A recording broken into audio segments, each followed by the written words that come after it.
Hello, I'm Penny Thornton and I'm talking astrology. And on this video, I'm going to be talking about the full moon in Taurus on the 5th of November. And I'm also going to be showing you what else is going on in the cosmos at that time.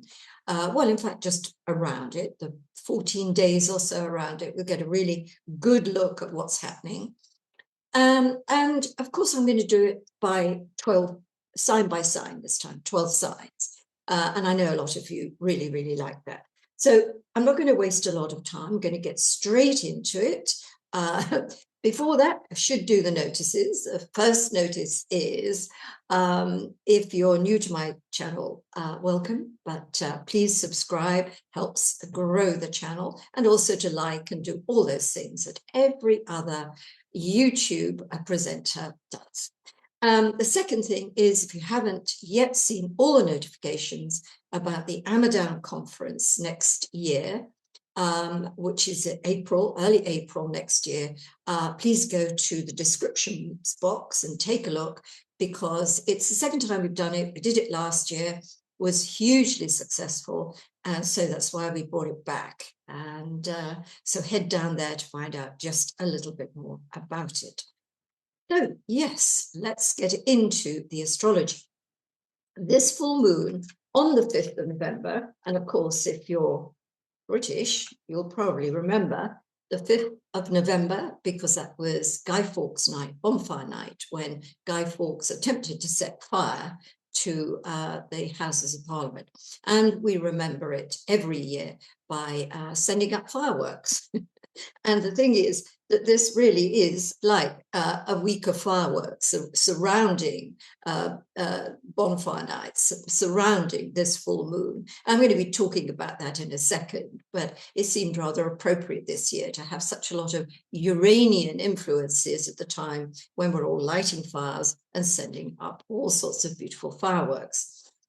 This full moon, 13 degrees, 23, 24, of Taurus, isn't conjunct or square any of the slower-moving planets, so it isn't coming forward like a lot of the other full moons and new moons this year, which have been attached to Uranus, Neptune, Pluto, and so they've packed a really, really powerful punch. But that having been said, my goodness, what's going on around it is really packed with potential.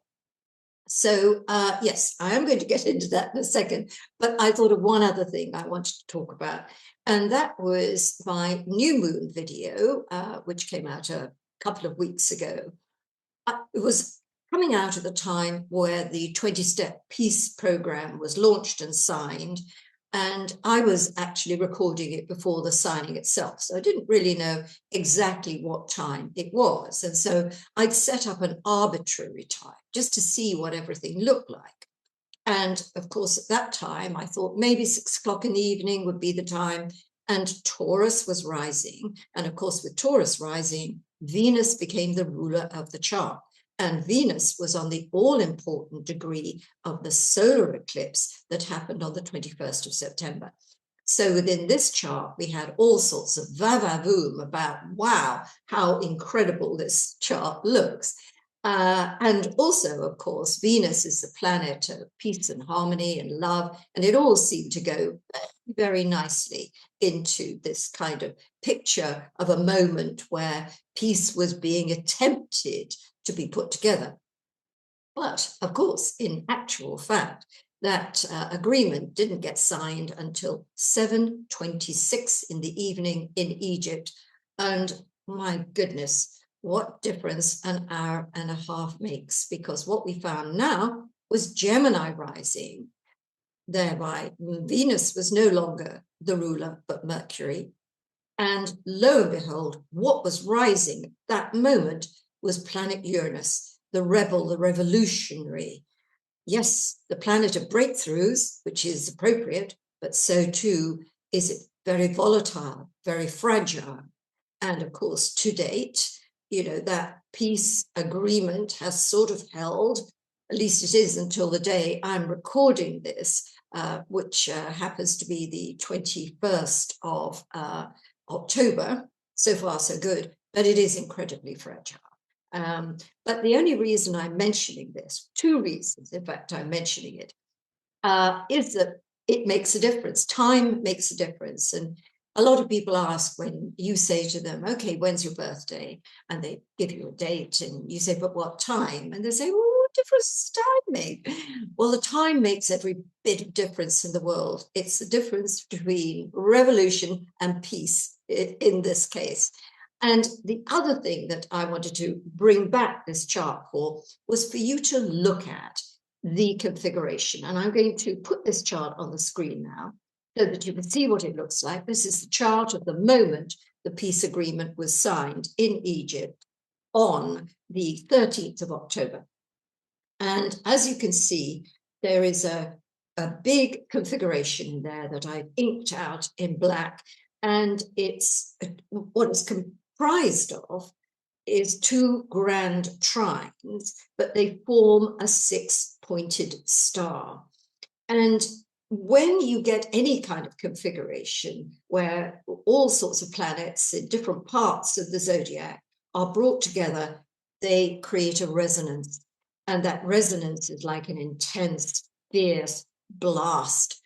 And it makes the event or the life or whatever it is you are studying in the astrology really very, very powerful indeed. So I wanted to bring that out because, of course, as we start to look at the chart for the full moon on the 5th of November, you'll see that there are other configurations happening at this time.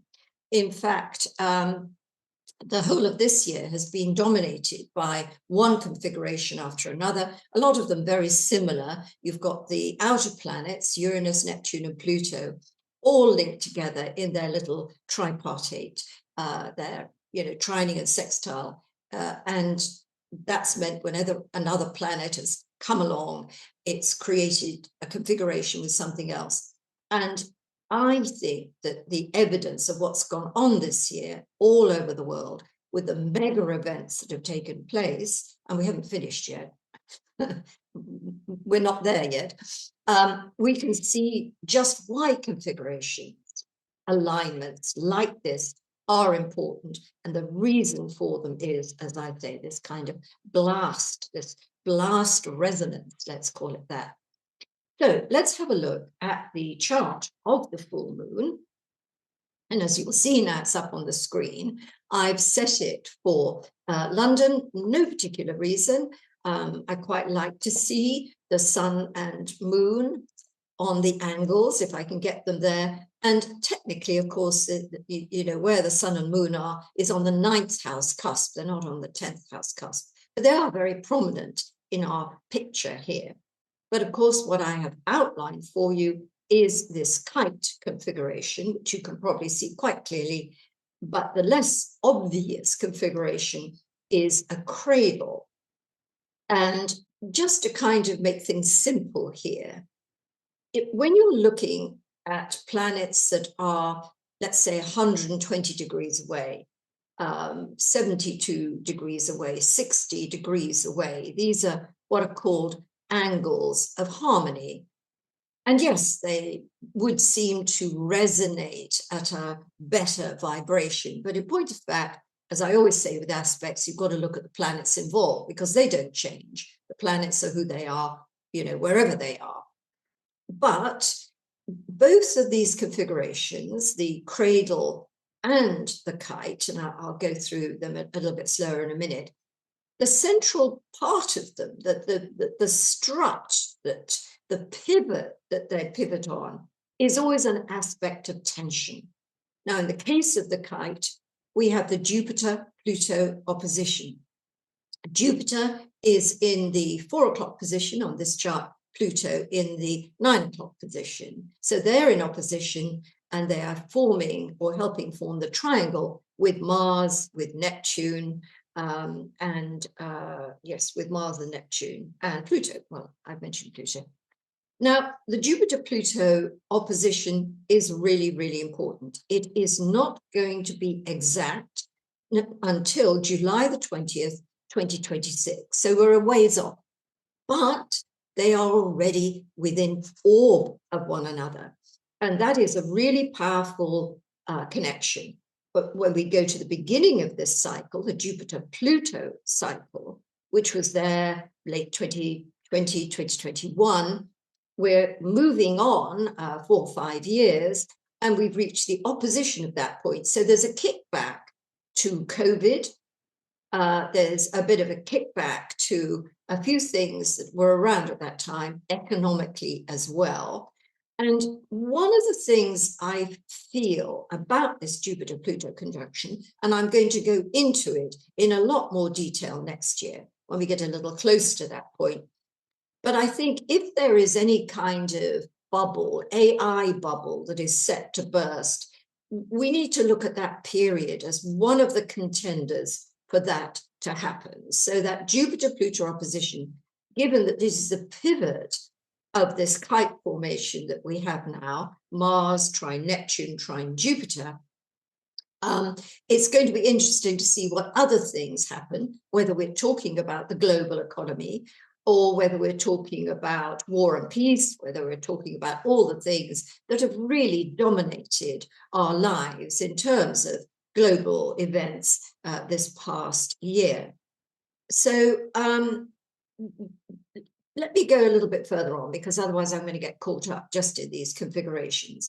The other base, remember I was talking about the pivot between Jupiter and Pluto and that kite configuration. The one that is important in the cradle is the Mars-Uranus opposition, because Uranus is sextile Neptune, Mars is sextiling Pluto, and they're all linked by sextiles. That's how you get a cradle formation out. So again, it sounds nice. It sounds as though, well, when you think about a kite, you think a kite has height, it has lift. So it has the capacity to lift things, but there's an innate tension in that kite, and if it snaps, it comes crashing down. Now, when we've got the cradle, we look at that cradle configuration, the base here, the all-important part, or the lip, if you like, however you want to look at this cradle, that's, the Mars-Uranus opposition is the dominant factor, and we need to look at the coloring of that, what it means, to give us an idea of the cradle, the material that's in there that is being incubated. And we might want to think, why is this called a cradle? Well, yes, what it looks like. But what do we do with the cradle? We put a baby in it when it's very young, and it grows in that cradle, in that cocoon, in that atmosphere where it was placed in the beginning. So a lot of things that are happening at this time around the full moon on the 5th of November, you can see as, not incubating exactly, but nurturing and being developed. They are the beginnings of something. So that's going to be very interesting for us to watch. But now let us go step by step through what I consider to be the important configurations and aspects of the 14-day period around the time of this full moon. So the first one we come to is the 29th of October, and that is the Mercury-Uranus opposition. Now, if you look at the sort of 12 o'clock position on this chart, you'll see the symbol for Mars and the symbol for Mercury. They're quite close together. In this picture, they're 5 degrees apart. But on the 29th, well, actually a little bit before that time, Mercury and Mars were together in conjunction a little earlier in October. And one of the things I noticed about this Mercury-Mars conjunction, I think it was exact on the 20th of October, to be honest, was that there was a lot of argument and upset. When you think about Mars and Mercury together, you think about quick movement, you think about things moving very, very fast. You think also about impulsive things, trigger happy, things happening very, very quickly. If you've ever seen Mercury in a test tube and you see it out, pouring it out, it bubbles away into a million little balls all over the place. That's Mercury's action. So you do that, you put Mars next to it, and you get a tremendous amount of activity, uncontrollable activity, and a lot of it very, very difficult to put together and to keep a hold of. Things are difficult to keep hold of.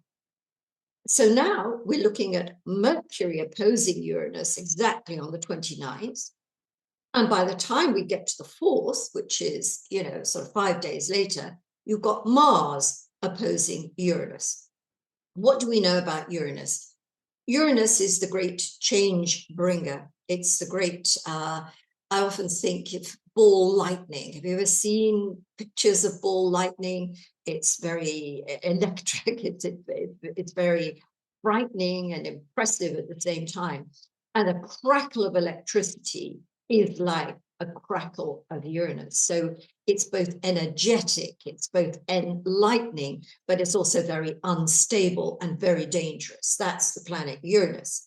When we think about it symbolically, we think about its bringing the light of consciousness towards us, the things we don't know about. We become aware of things. We become awakened to what's going on by Uranus. So when we put these planets together, Mercury and Mars together, opposing Uranus, we get an awakening on a giant scale. So the world of technology, the digital world, is under Uranus. And we've had quite a few problems with the internet and with the digital world, with outages and all sorts of other things going on. And of course, the development of AI has been stellar, and so quick. And, one of the things that, I'm not a scientist and, I'm an intuitive, creative individual. Words are my thing. But I have, like a lot of people, and I know a lot of you are going to laugh at me at this point and say, oh, surely not, Penny. Come on, don't be disingenuous. But when you think about the cloud, somehow, unless you really think, what does that mean? We're storing it in the cloud. It sounds like there's a cloud out there above the world, and all our information is being stored in it. But of course, that's just absolute nonsense. Our information is being stored in servers that happen to be in Virginia, in America. Great warehouses full of storage.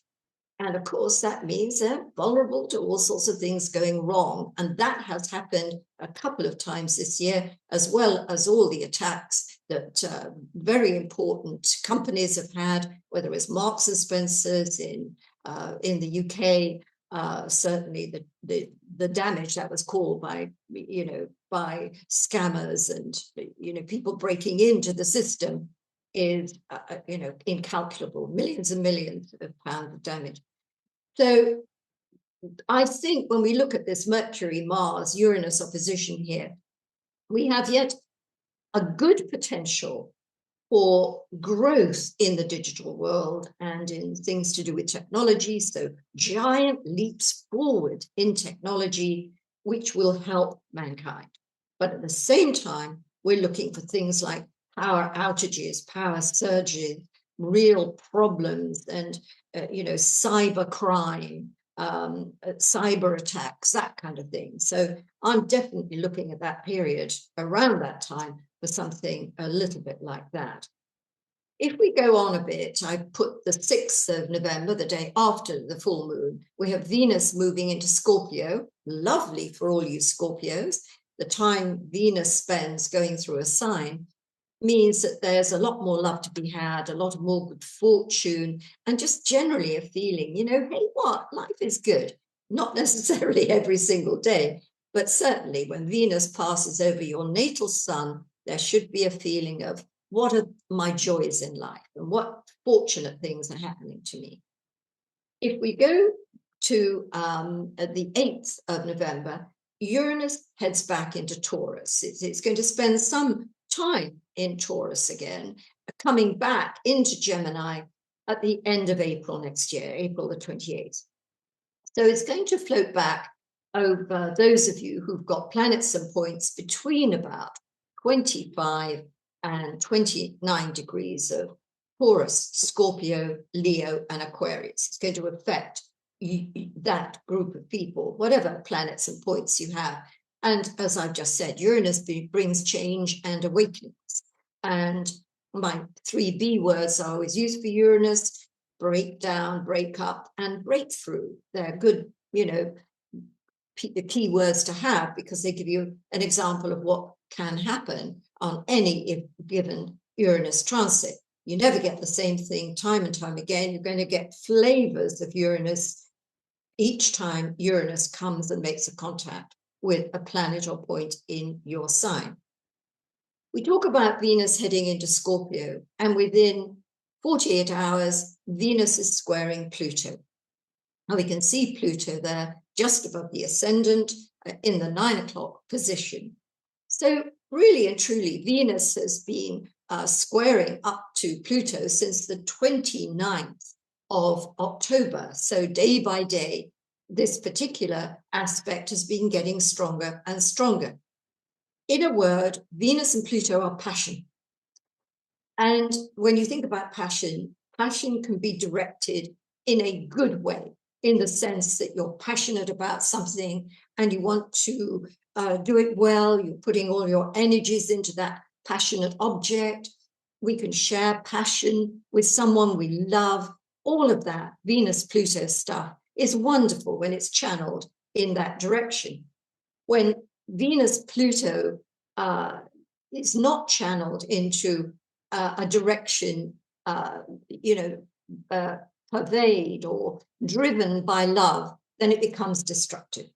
So you get destruction of things, whether that's finance, because Venus is finance, whether it's things to do with love, whether it's things to do with all Venus ruled things, justice even, then you've got violence and you've got destruction. So we're always playing with positives and negatives in astrology, which I know is very difficult for some people to grasp, but when you grasp it, it's easy to work with.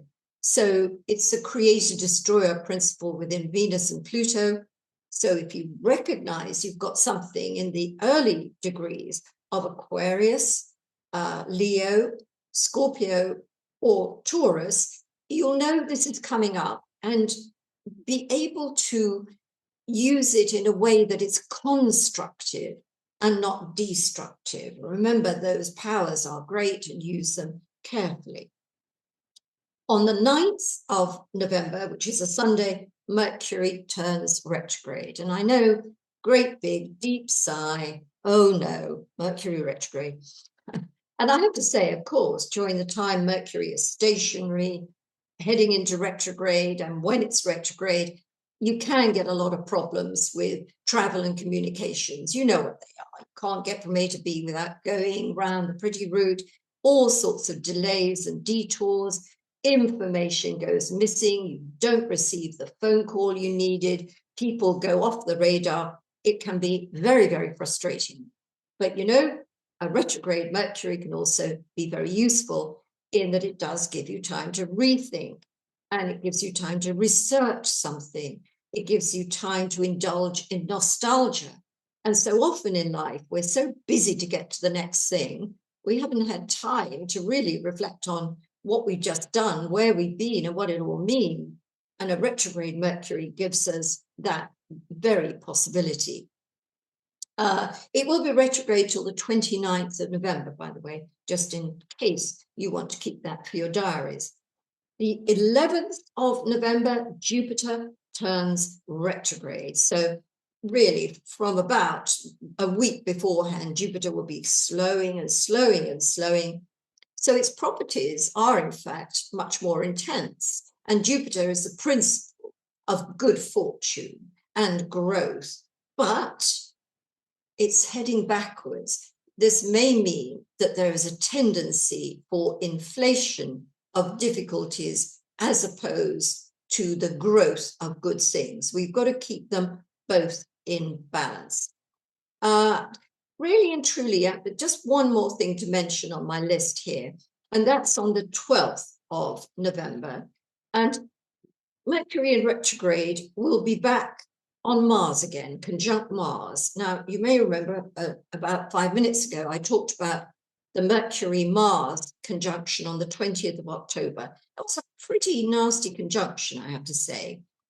This was all around the time that Prince Andrew was, I was going to say, was forced to not use his title anymore. But I mean, there was so much going on at that time, and there was a lot of shouting and screaming, and in political circles, and and I could see that Mercury Mars vibe in action. And I think when we go back to the 12th of, and we've got Mercury in retrograde back to Mars, two things I want to say. It may be possible to go back over things that were said or done that you regret. And we may also see some backtracking on things that were set in stone at that time, whatever politically may be relevant at that point. But I think it's just worth being conscious of things. The moment we are conscious of our astrology, we are conscious of what's going on, we're taking a step up already. We're already aware that something is happening. And with that awareness is greater consciousness. And we can look at the situations that come up, and we can handle them in a way, knowing the influence of the astrology and what it is, handling it much better, making even something good out of something that could potentially have gone really bad. So knowing about the astrology is important. It's important to our awareness and important to our personal evolution and, of course, our collective evolution. So I am going to stop there just for a brief pause, because I'm just about to get into looking at this full moon sign by sign. All full moons come with exactly the same theme. They're about closure and completion. They're about endings. And this is a wonderful way with symbolism, isn't it? It's the way with life. I talk a lot about sine waves, how we go from the bottom up to the top and then back down again. Life is full of waves. Life is full of endings and beginnings, rises and falls. That's the nature of life. And we have this symbolized every month with a full moon and then coming back to new moon, new beginnings at new moon, completion, closure, endings at full moon. So it's all rather beautiful in its way. It depends where this full moon falls in your natal chart, but I'm going to be covering that in a minute, so I don't need to go into all of that now. I'm going to do that in a second. But for those of you, again, who aren't used to the way I do things, if you only know your sun sign, then just head for your sun sign to find out what this full moon means to you. But if you know what your ascending sign is, what your rising sign is, then head to that. And I think it's quite worth looking and listening to both. But if you know your ascending sign and the ascending degree, obviously this full moon and the way I'm talking about it, sign by sign, is going to have more meaning for you. The moon sign doesn't come into it. If your moon sign is Aries, you don't look at the Aries forecast for the full moon.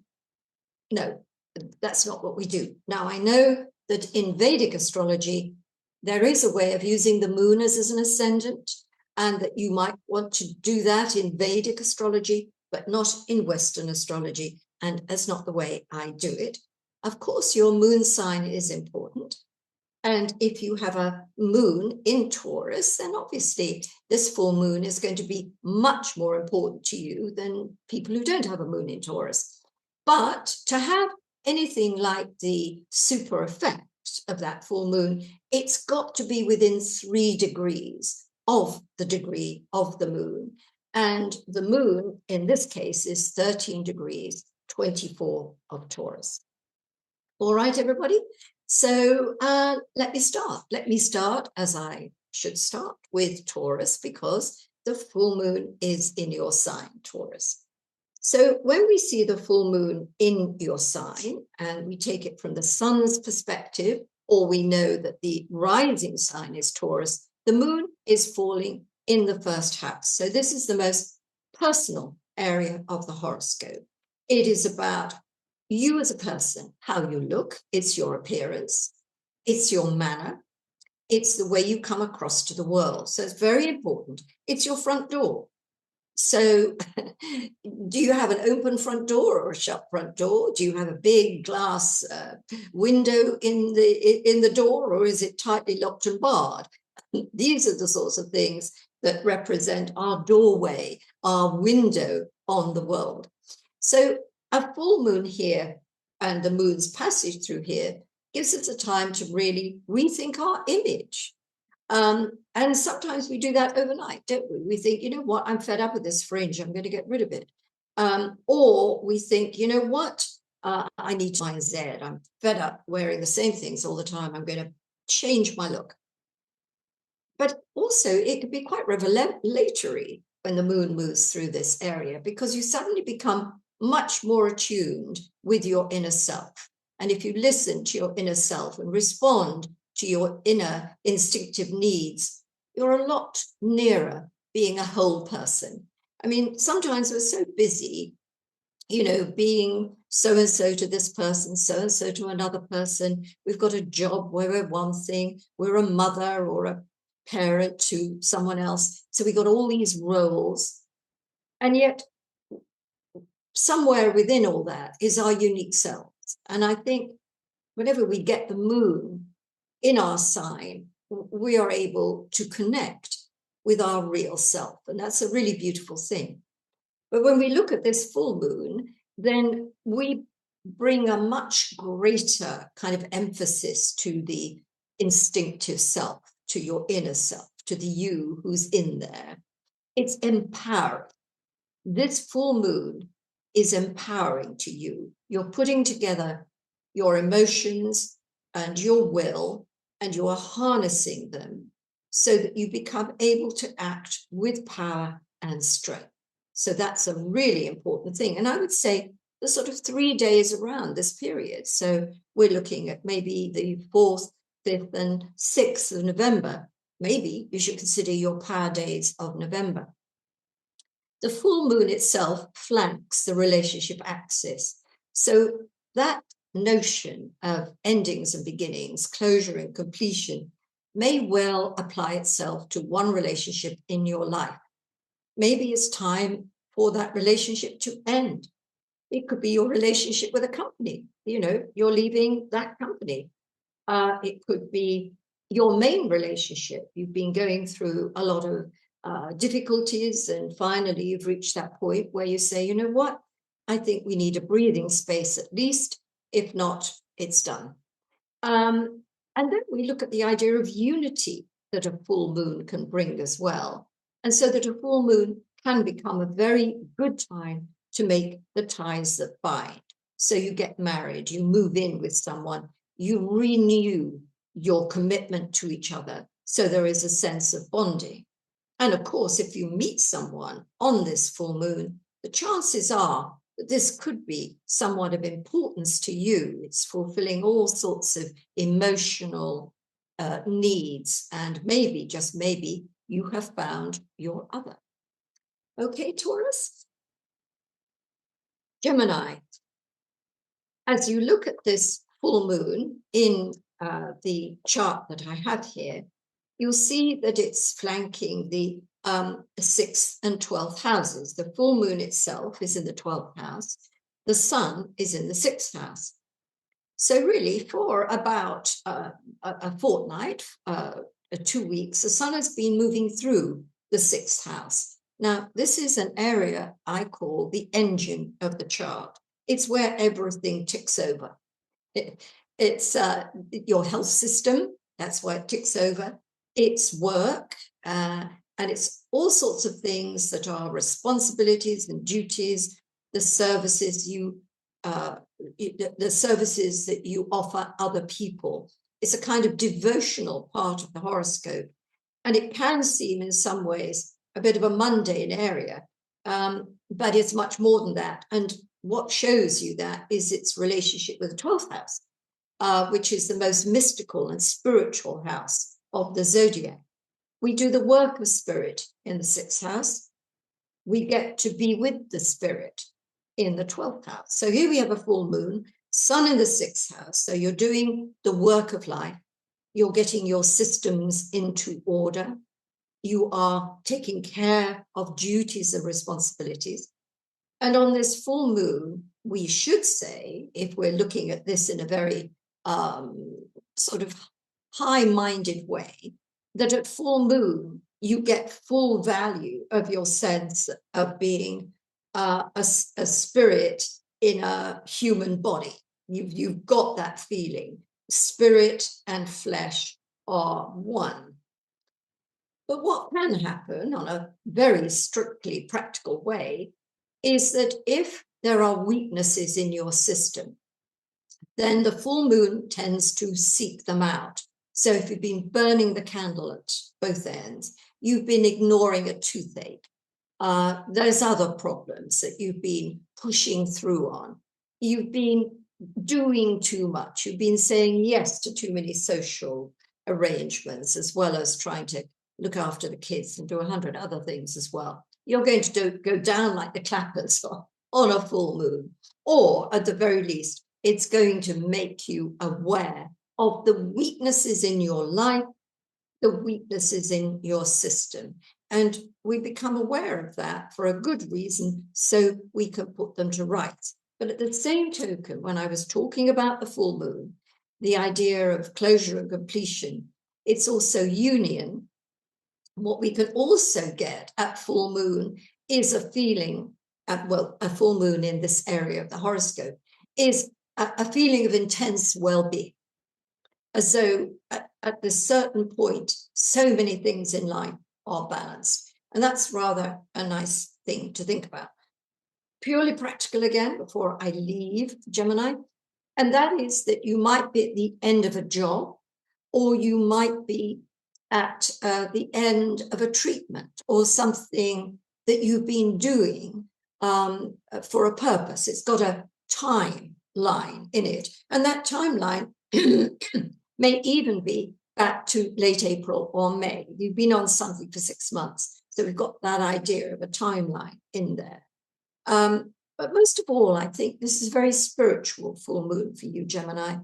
And so certainly at the time of the full moon, take a little time out to really gaze on it, meditate on it, because it will bring you back to your spiritual self. And that can be very revivifying. Cancer. For you, this full moon is cutting across the axis of gestation and creativity. It's rather actually, wherever the full moon falls, every single axis on a natal chart is important. There's some that seem to be more dynamic and in your face and obvious, and some that are less obvious. But one of the reasons that this is pretty important is because our creative life is where we find our joy.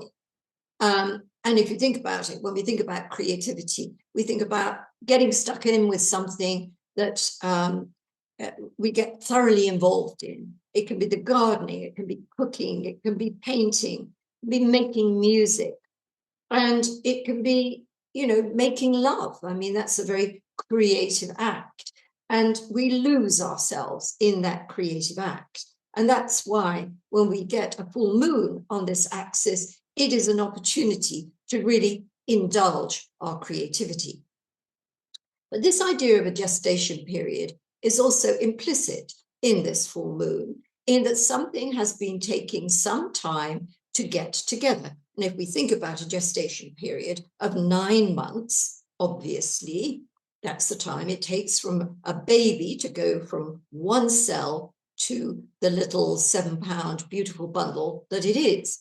So you may be able to relate to this. You're about to become a grandfather, or you're going to become a parent, or one of your friends is about to give birth. And so you've sort of got this feeling of gestation by proxy, so to speak, or it may be quite literal. But there are lots of other things that can take a period of months to gestate. And if we go back to the end of April this year, early May, it may be that during that time, something took root, something began. Maybe it was a love affair, maybe it was a project that you started work on.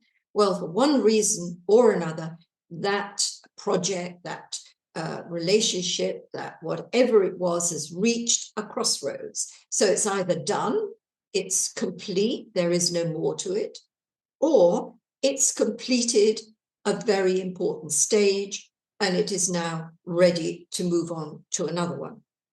Now, I sometimes talk about this in my writings, but when we talk about love affairs, and the 5th house is about love affairs, the 11th house, where the full moon itself is in, is about collaboration. But when we start something like this, it has a 3-month period in which we're often all our dopamine is going. We've got all this excitement and everything is new and it's buoying us along. Round about 3 months, that dopamine fix goes and we are faced with the reality of someone. That means we have to look at who the person really is. And is that really the person I thought they were? And the same thing can happen at 6 months and at 9 months, all the way back to a full year. So if you're listening to me and you've got a relationship that fits into those month, drops, then you are going to be at one of those crossroad points for your relationship around the time of this full moon. Whether it goes forward or whether you've decided that's over is going to vary from Cancerian to Cancerian. But that's certainly something that I would be putting into my thinking in preparation for this full moon. Leo. This full moon falls in the 10th house. The sun is in the 4th house of your solar chart, the moon in the 10th.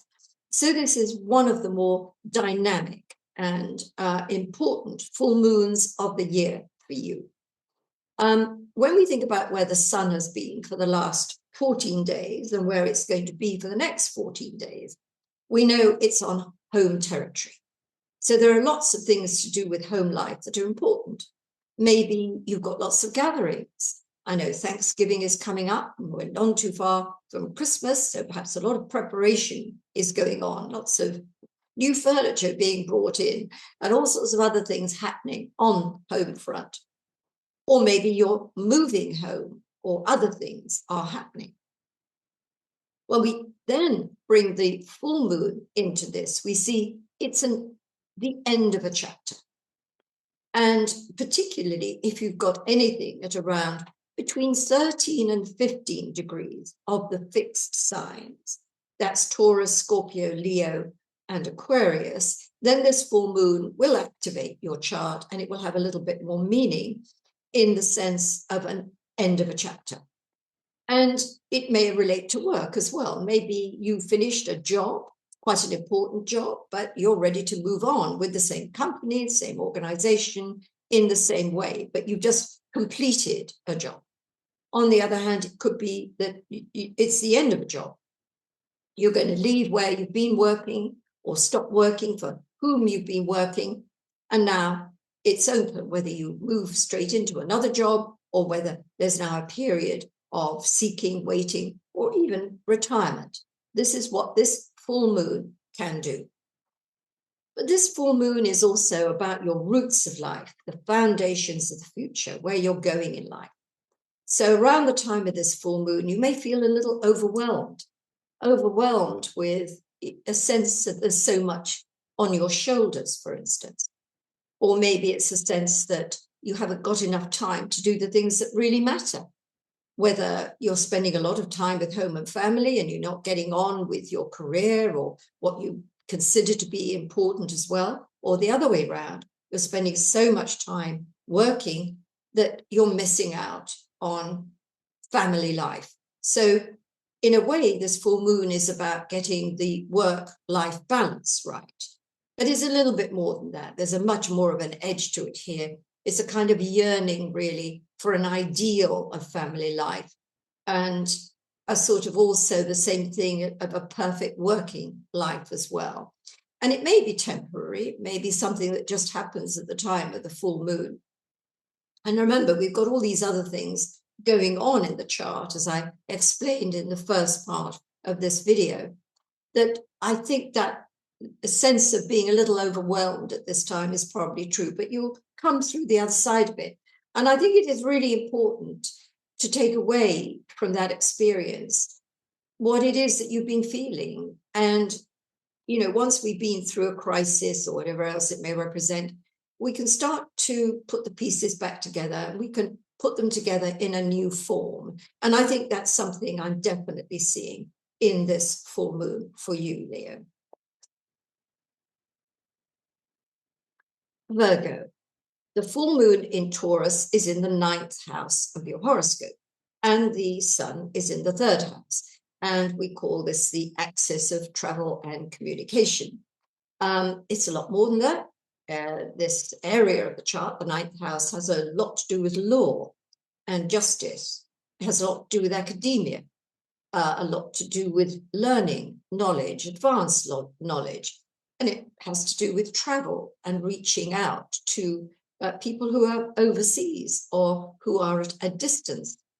And so we think of this full moon as being an opportunity for you to build bridges, but also to be realistic about alliances that are at a distance. So this could be anything, but one Virgo, it may be, you know, I'm commuting too far to my job. For others, it could be where I really want to be in life isn't in this place, it's in another place. So there are lots of ways in which almost an idealistic sense of I'm not where I want to be is happening, and I want to go where I want to go. That's quite a big theme to this full moon, and it's worth acknowledging if it comes to you at that time. The 9th house is very interesting because we kind of look at our life down the line and think, oh, well, yes, you know, when I'm retired, I'll do this, that, and the other. Or in 10 years' time, I'm going to be here. But then all of a sudden, it's upon us, and we haven't made the plans for it properly. And so this full moon is about a realization of where you really want to be in life and what you have to do to get there. That's a really, really, really big meaning of this full moon. If we come and bring it down to a more kind of mundane thing, it could be a journey. In other words, an important journey. It's a journey in knowledge and experience, as well as in miles, or any of those three things. I think looking at this as well, at the time it is, we're looking at November the 5th. So we're not too far away from Thanksgiving and, you know, not all that far away from Christmas. So there are an awful lot of plans being laid and people making journeys. And that may also be in your, I was going to say, in the mix with this full moon, whether it's sending cards or whether it's making travel plans. And if you remember, when I looked at the overview, when I was starting this, and I pointed to all the things that were going on around the time of this full moon, just how much volatility there was, and some of it very definitely linked to travel and linked to the digital world, all of that. So I think this full moon it's worth looking at on that practical sense and thinking, if I'm making a journey on this full moon, I need to have a backup plan. And it may be taking me where I didn't expect to go, might be another thing. But as I said, the really big meaning of this full moon is everything I'm saying about your life trajectory, about what's going on further down the line. Okay, Virgo? Libra, the full moon in Taurus for you is in one of the financial areas of the horoscope. In fact, the full moon itself is flanking the financial axis, although more truly we call this the axis of self-worth, because obviously how much we're worth as a person doesn't always mean how much money we've got in the bank or haven't got in the bank, or what our assets are, our material assets. That's just one aspect of our self-worth. The more important one is how we are valued as a person, how we value ourselves, and how other people value us as well. So a lot of the issues around this full moon are about that. You may find yourself saying, I'm not being paid enough. I'm not being valued. My work isn't being valued. I'm being dissed. So often on a full moon, this is not the right time to make a plan of action. You need to absorb the emotions that you're having on a full moon and then embark on a plan of action at the time. I mean, the way we feel on a full moon is like full volume emotion. So whether it's a wonderful emotion and you feel, oh, I'm just so fortunate, how lucky I am, it's going to feel marvelous. And if, on the other hand, you're feeling how unlucky I am, what a poor wretch I am, then it's going to feel much worse at full moon. So your financial woes are going to feel worse at this full moon, maybe unrealistically so. On the other hand, if you inherit money, or you have a big sale, a property sale, or you get a bonus or a salary increase or a new salary, which is much bigger, you're going to feel like celebrating. It's all transitory, isn't it? I mean, I have been through so many financial cycles in my life. I've had times when everything is wonderful and times when I've been scratching around, wondering quite where I go from here. That's a life story.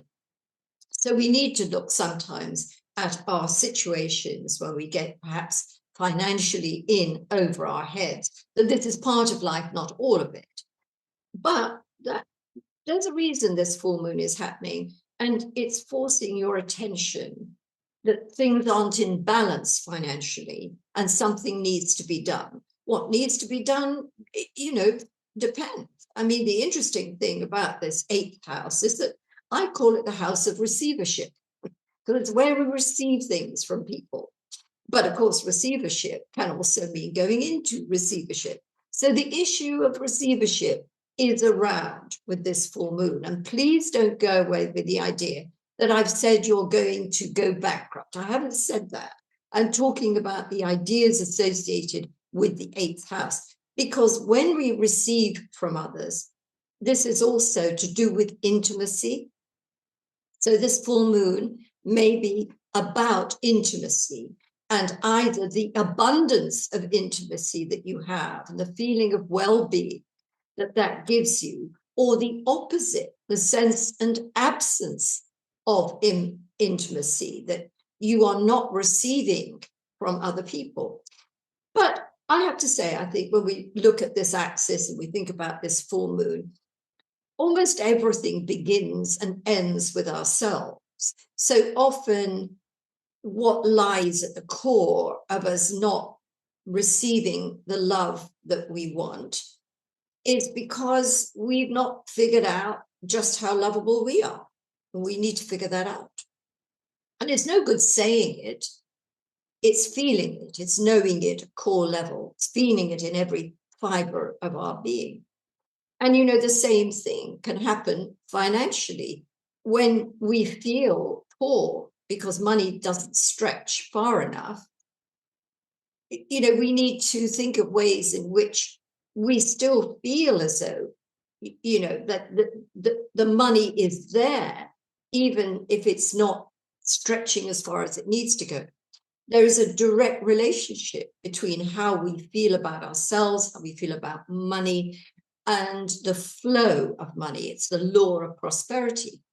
And maybe one of the things that would be a good thing to do, Libra, around the time of this full moon is to really look into the law of prosperity and how it works. And that might be something that you can take away from this full moon. But yes, things get settled here, so that if you've been in a bit of an argy-bargy with someone, especially over money, you can get it settled. And if you've been waiting for money to come in, it can come in on a full moon.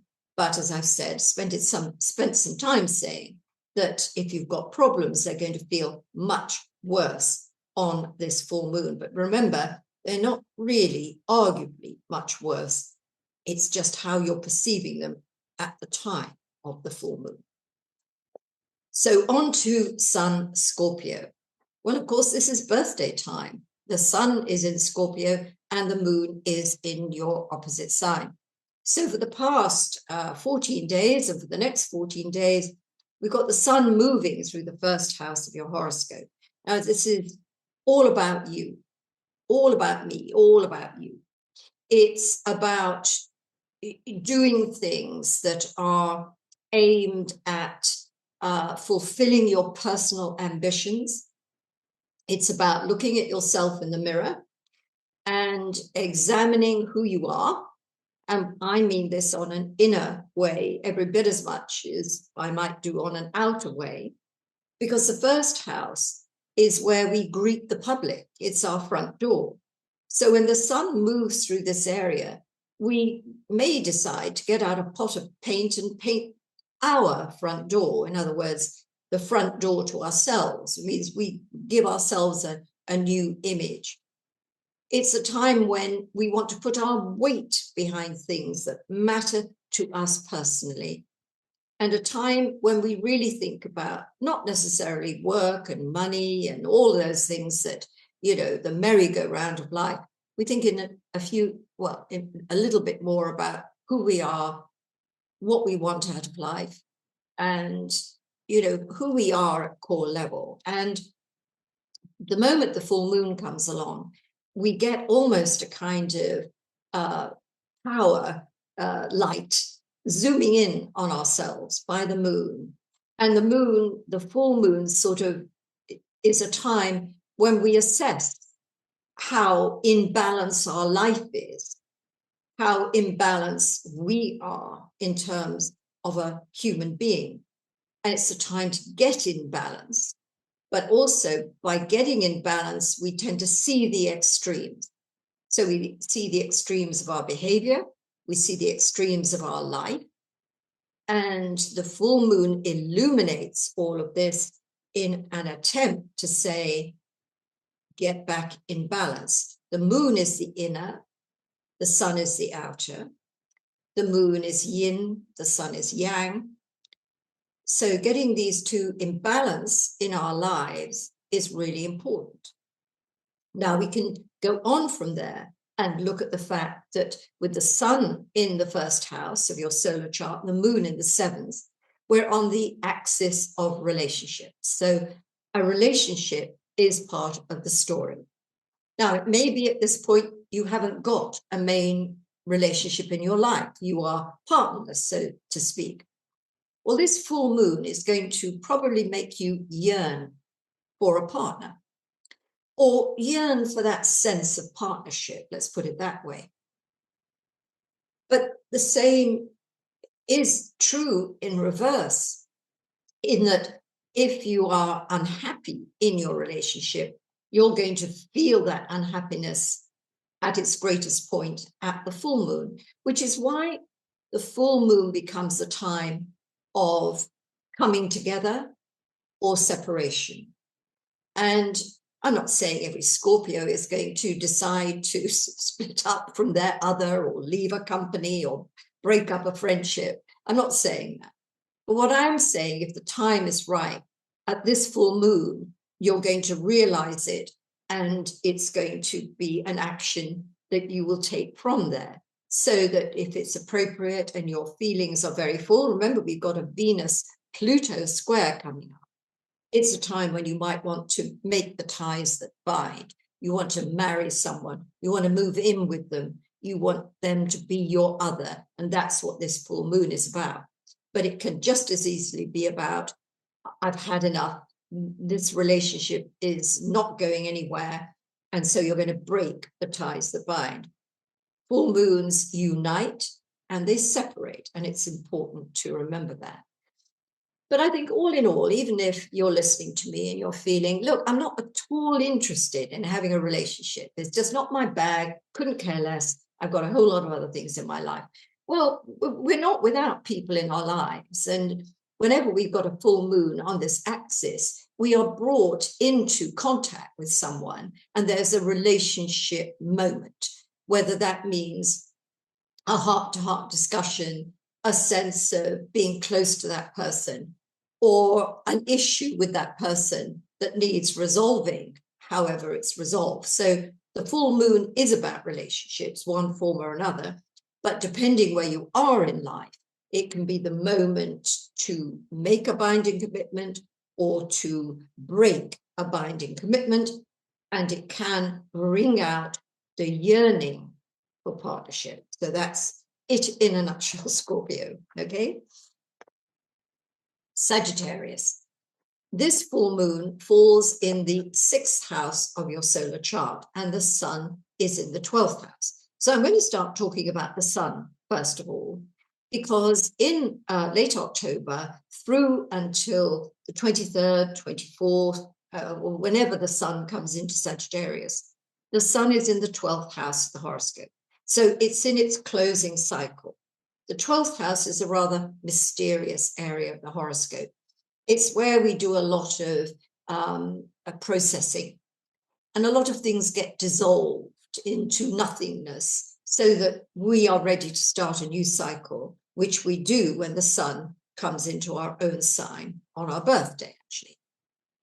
When the sun is in the 12th house, it's a very, very good idea to take a little bit more rest and relaxation. And although everybody has busy lives, you can always have a couple of early nights. You can always say to somebody, I'm not going out tonight. You can always schedule some alone time.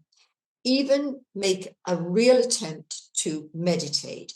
All of this is nurturing your mind, body, and spirit, which is what's meant to happen while the sun moves through the 12th house, so that when it comes into Sagittarius, you're ready for the off. You're ready for all those sort of things to happen. Sometimes when the sun is moving through the 12th house, we're less robust. We don't feel so great. Our physical bodies aren't as strong as they usually are. And sometimes we're not mentally or emotionally as strong. And that's where the full moon comes in, because often that is the first port of call for the full moon on this axis. It's like, what have you been doing to yourself? Get yourself fixed. So something is illuminated around the time of the full moon. Is it that you need to visit the dentist? Is it that you're not paying attention to an old injury? Or do you have a real health worry that you're not telling anybody about? That full moon is your signal to say, I've got to do something about this. It's very practical. Now, the other thing that that matters about this full moon is that it's on a very spiritual axis of the horoscope. And the 6th house, which is where the moon is sort of where we do the work of life. There's a lot of duties, responsibilities, issues to do with, things of a very mundane nature. But of course, that's our path through life. We are doing our spiritual work in the tasks that we do every day. That is a source of spirit as well. So we get the full moon, and it becomes a moment of spiritual, I want to say acuity, spiritual awareness. And it might have to do, in some cases, with a sudden sense of, I've got it. I think I know what my purpose is. Or it may be a sense that I've got to do more for people, or I've got to do more for this person. It has to do really with an awareness of the two parts of life and spirit, which are so put together that we don't get to be a spiritual person just because we do good things, or we pray a lot, or we do a lot of meditation. We do good through our acts and through our acts in the world. And this full moon is about that. And it's about the awareness of how much the responsibilities and duties you may resent, because we all resent duties and responsibilities. We want to go and do things that are fun. But it's in accepting those, shouldering them in a way that is purposeful, that means we are living a balanced spiritual life with one end of that axis feeding the other. So I hope I've got through to you here. This is a very spiritual full moon for you, but it's also about health and well-being, duty, responsibility. Okay, Sagittarius?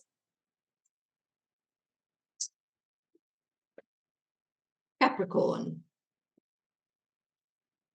This full moon cuts across the axis of gestation and creativity. It is one of my favorite axes in the whole of the horoscope. And I would think it's most people's because it's the axis of creativity and collaboration. And when we're involved in creative acts, we lose ourselves. It can be a totally beautiful thing. We're involved in bringing something of ourselves out into reality.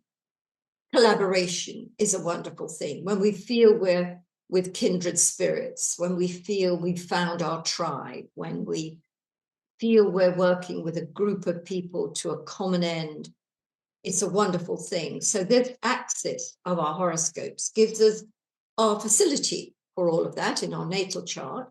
And when it's accented by something like this, a full moon, it brings it into our awareness. So a full moon, as you know, closure and completion, ends a chapter, but it also, of course, paves the way for the new one to begin. And this axis of gestation has a lot to do with something that has taken a while to come together and is now ready. And of course, gestation, 9 months, a baby, takes that long for a baby to enter the world. And that's a very real and living example of this axis of creativity. But we can work on projects, on endeavors, on businesses. We can work on relationships, love affairs. We can even have a project, or our progeny is our project. So this full moon is about all those things: children, creativity, collaborations, all of it there. And it ends a cycle.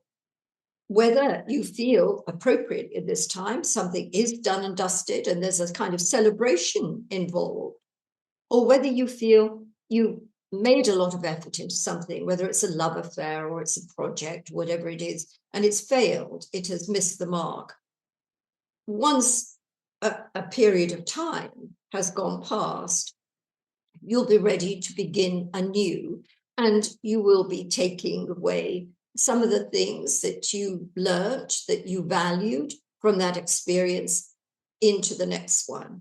So often love affairs have a bit of a problem on a full moon like this. Sometimes it's just, momentarily have a bit of an upset, but you come back together again and move on.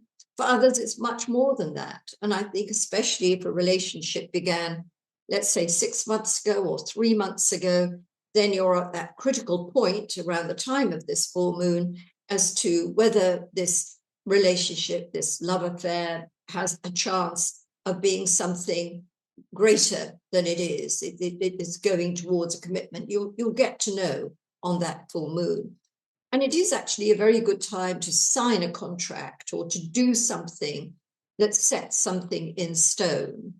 I was just thinking, there's one more thing that I'll add in here. And of course, it really depends on your age. But if you start feeling broody around this full moon, you'll know why, because this is on the axis of gestation.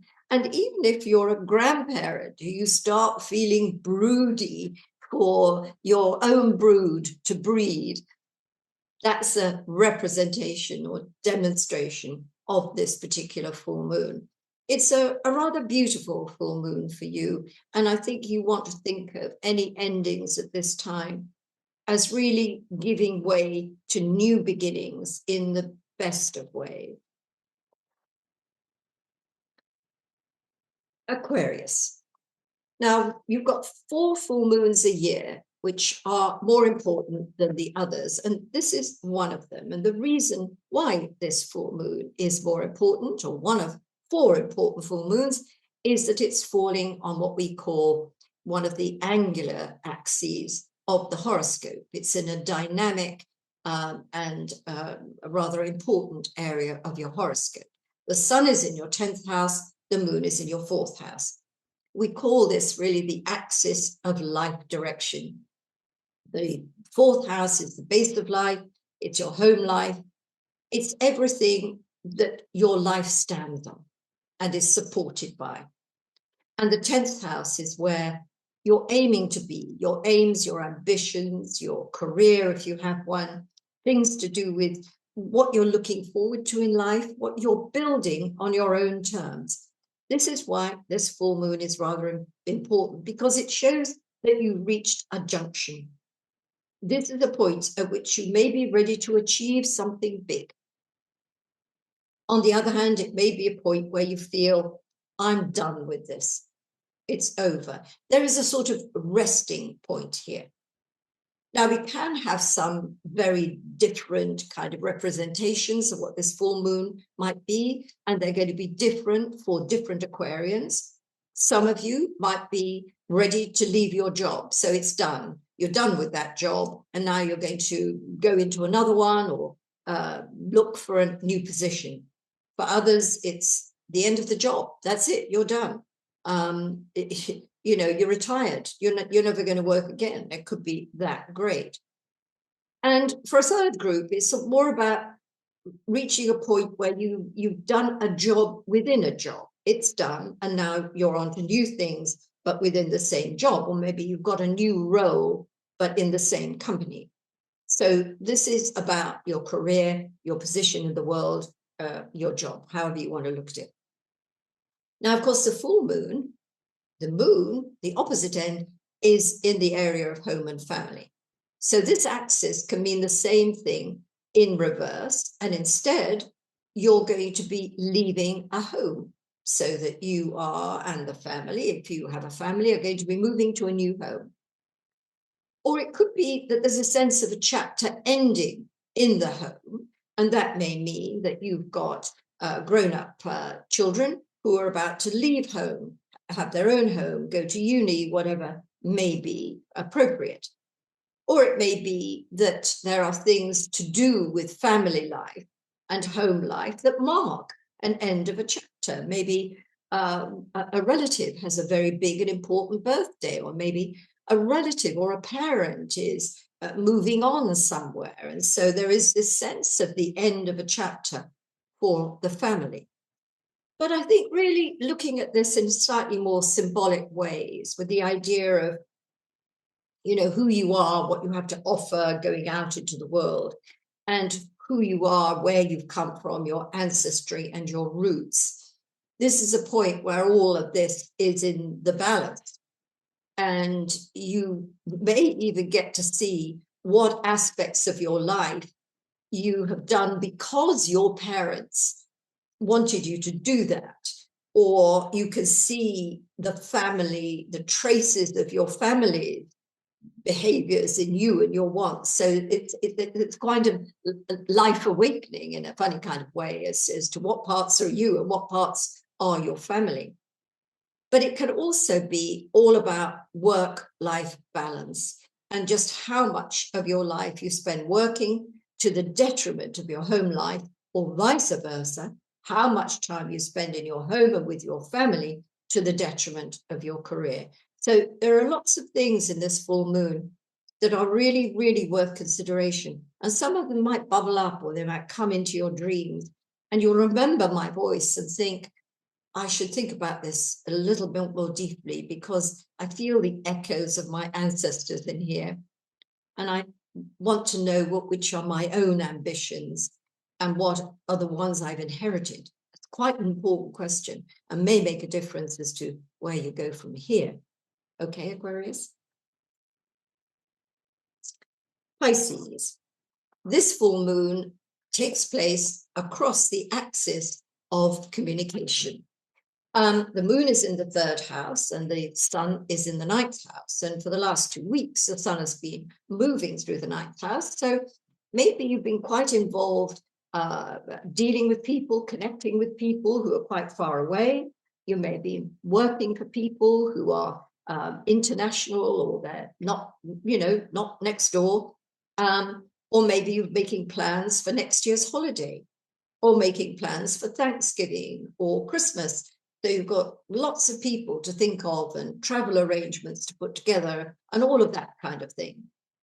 So here we come at full moon and we think, right, is everything in the bag? Because this would be a time to settle arrangements, whether they're for any of those list of things that I've just mentioned, or whether something else comes up, like a contract that needs to be signed. The ninth house of the horoscope has a sense of justice and law about it, and it is surprising how often we do things when planets are in our ninth house of a legal nature. I mean, for instance, I'm bound up with registering my company at Companies House right now. Ninth house matter for me. And it's just sort of come up. So we think about that. And we think about all the other things that may be even bigger than that, that we have to put our signatures on paper for a much more important reason than that. And sometimes we use that statement, putting signatures on paper, meaning you've given yourself to that opinion, you've committed yourself to that plan, that action, that whatever it may be. So there is a lot of that in this full moon. It's about signing up to something, okay? And you may be able to relate to that instantly. It'll say, oh yeah, I know what that is, that works. But it's also about journeys. We make a lot of journeys with the sun in the ninth house. We make them in experience and in knowledge, and we get out of our comfort zone often with situations. And when we look at this full moon, it's a kind of culmination of all that. It may be that a lot of things that have happened in the past couple of weeks, or even in the past 6 months, that are now constellating, coming together, allowing you to make some kind of judgment about it all. You reach the end of a journey, let's put it that way. But of course, it can also be this ninth house, the sense really of having to put what you've learned into practice. Now, of course, this may be that you've been on a study course, or you've been acquiring extra skills. And so now that's done, or it's about to be done, and you're out into the world to use the skills and the knowledge that you've acquired. There is a lot about knowledge and experience in this particular full moon, but there's also a very practical side to it, which means that if you are taking or making journeys, and remember when I went through looking at the dates, the side of the chart of the full moon earlier on, I looked at Mercury turning retrograde on the 9th of November. That's only a few days after the full moon. And that's going to be retrograde. Mercury is going to be retrograde over the Thanksgiving period.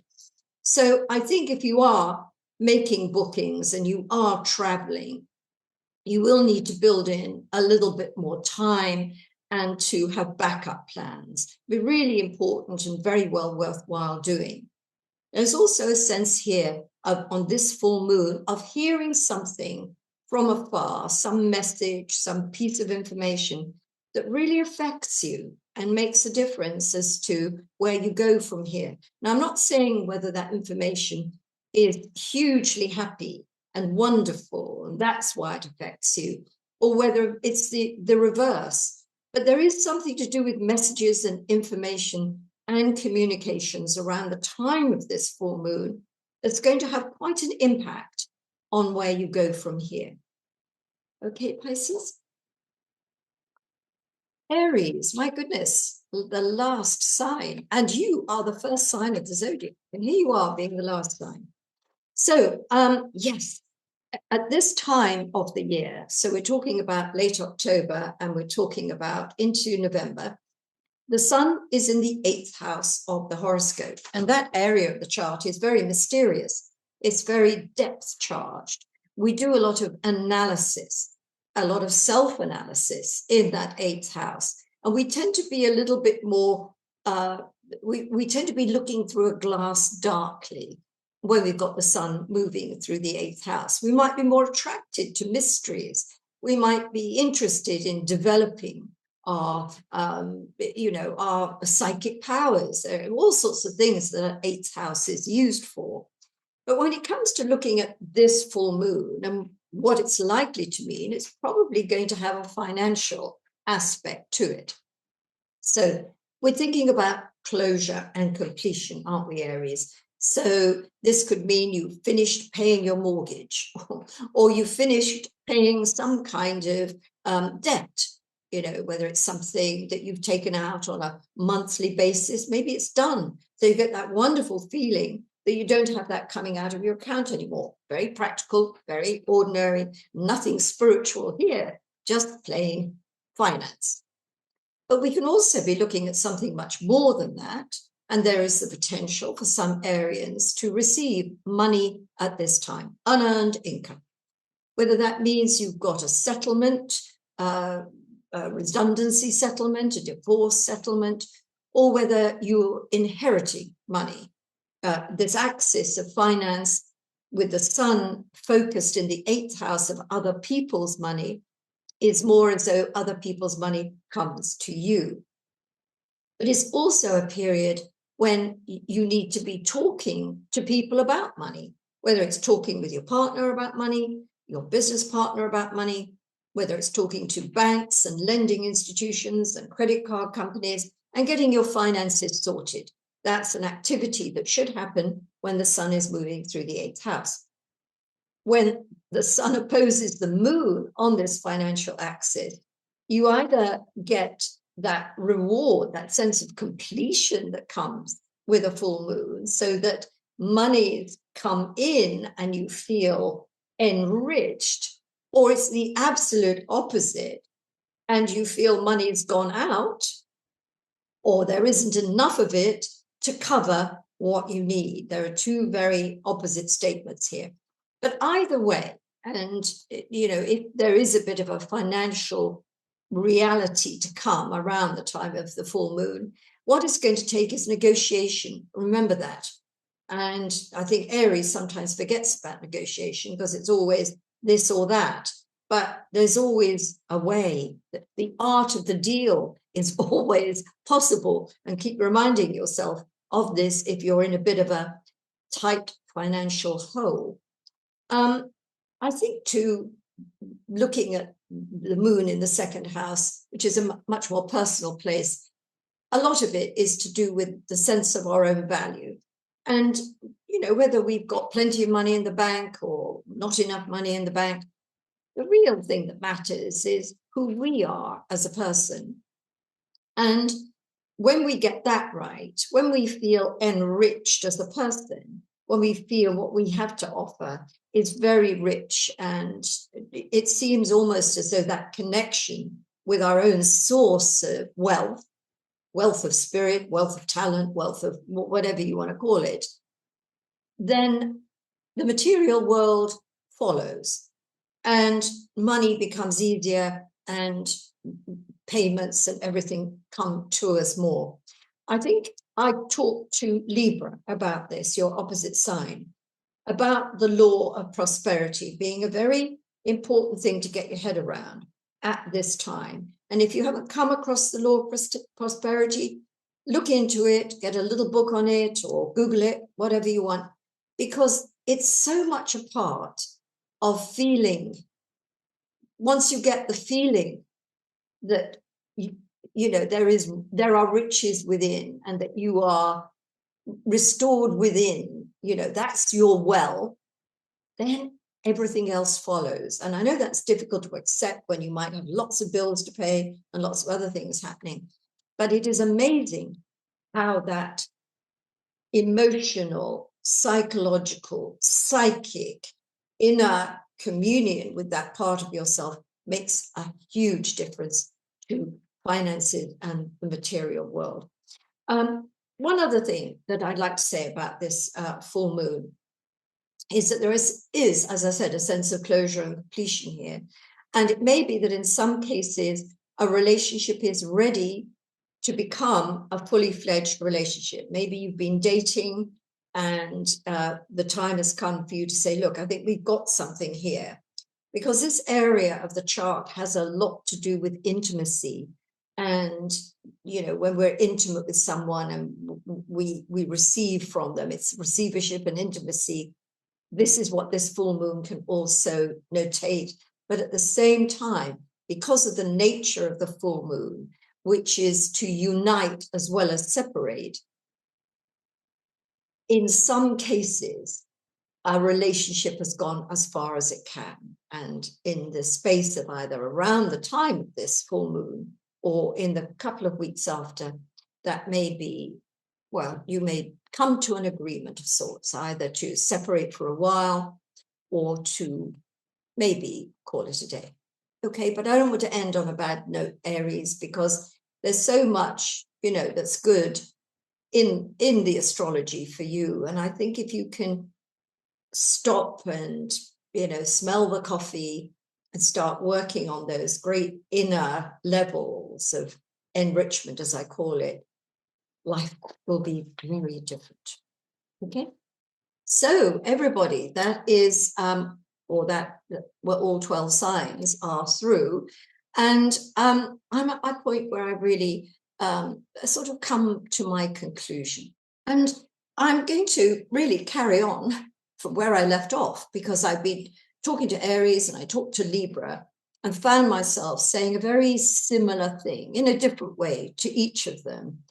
And it reminds me a lot of, when we are seeking to manifest, when we are seeking to transform our lives. And there is a sense that the information we tell ourselves, what we tell ourselves about ourselves, is something that feeds into our unconscious mind. And of course, if we're seeking to tell ourselves how wonderful we are and how great life is, eventually that should seep into our unconscious minds, and life is accordingly beautiful and fabulous. But it isn't really like that. And I think that a lot of people get discouraged because they make their affirmations daily with great earnestness, without realizing that it isn't about saying the words. It is about feeling the words. And there is a way of giving your words power and the messages to yourself power by locating that part in your inner core that as you think those things and say those words, that your inner core responds and you feel it working at core level, just as much as when we do our exercises, if we do them, and we locate our core and get the core working, how everything else strengthens in our bodies. It's the same thing with our psychological, psychic, and emotional being. We have to connect with our core.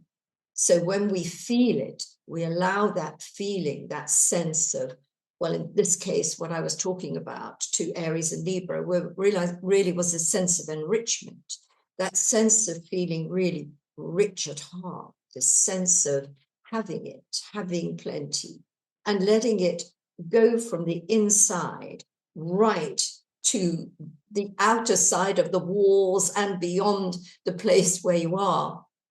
Gradually, that's going to make for real transformation. But saying it 100 times a day isn't going to work. It's got to be felt in your deepest core. Whatever you feel in your deepest core, you can manifest. Okay? So that's it for my full moon video, and I will see you in, well, I don't know when I will see you, a couple of weeks, I guess, when we'll be talking about a new moon and maybe some other rather exciting and interesting astrological developments. Bye for now.